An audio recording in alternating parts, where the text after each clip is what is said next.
जय गोर्खा।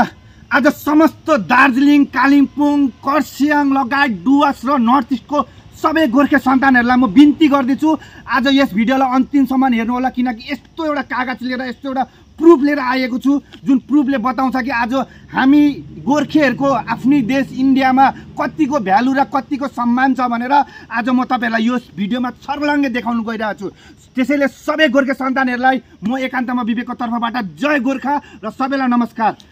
सबैलाई म भन्न चाहन्छु, तपाईहरुलाई याद छ 11 मार्च 2022 मा एउटा फिल्म आएको थियो जुन फिल्मको नाम हो दि कश्मीरी फाइल। यस फिल्ममा कश्मीरी पण्डितहरूको माथि भएको सबै टर्चरलाई एकमुष्ट गरेर बनाएको फिल्म दि कश्मीर फाइल। यो फिल्म पुरा इन्डियामा चल्यो र यो फिल्म रिलिज हुँदा कसैले विरोध गरेन। तर त्यसपश्चात फेरि एउटा फिल्म आयो 5 मे 2023 मा दि केरला स्टोरी भनेर।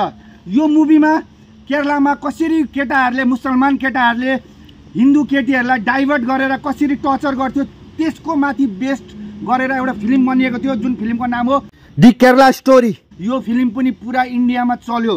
त्यसपश्चात हिजो अस्तिको कुरा 30 अगस्त 2024 यो पोस्टर हेर्न सक्नुहुन्छ जसमा पश्चिम बङ्गालको मुख्यमन्त्री माननीय ममता ब्यानर्जीको फोटो छ। तर यो फिल्म पनि पुरा इन्डियामा चल्यो र ममता दिदीले यसको एगेन्स्टमा एउटा पनि कुरा भन्नु भएन, किनकि मान्छेको अधिकार छ मान्छेलाई दुःख परेको कुरा सबैको सामु उठाउनु। तर जब कुरा आउँछ हामी गोर्खाहरूको तब किन यति भेदभाव।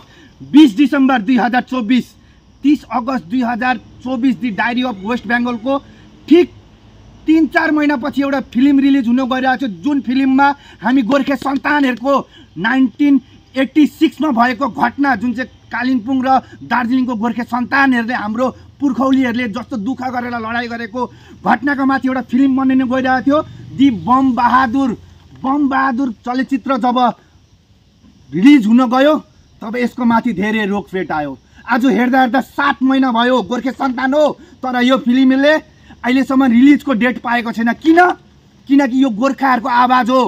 उनीहरूलाई डर छ कि गोर्खाहरूले यदि यो फिल्म हेऱ्यो भने 1986 मा भएको पुर्खौलीको माथि अत्याचारलाई हेऱ्यो भने आज सबैलाई डर छ कि गोर्खाहरू फेरि पनि जाग्छ र गोर्खाहरूले के गर्न सक्छ र यस मुभीलाई त्यही भएर आजसम्म रिलिज गर्न दिएको छैन।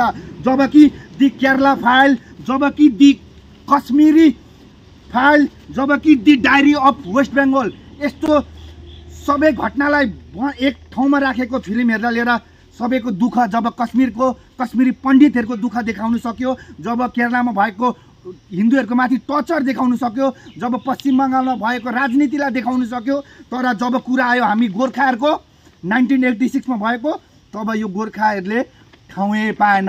अझैसम्म हेर्नु सक्नुहुन्छ होला, यहाँ 20 डिसेम्बर रिलिजको डेट थियो तर आजसम्म यो 2025 हो, जुन महिना आइसक्यो तर पनि यो फिल्म रिलिज गर्न पाएको छैन।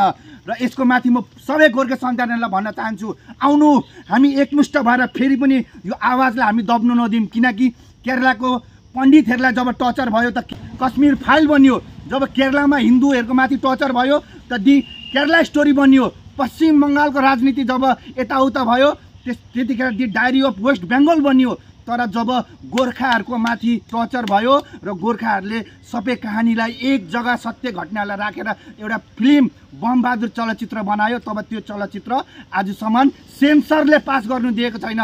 त्यसैले म सबै गोर्खे सन्तानहरूलाई भन्छु, आउनुहोस् हामी एक हौँ, एक भएर एउटा ह्यासट्याग चलाऊँ कि we support Bam Bahadur movie.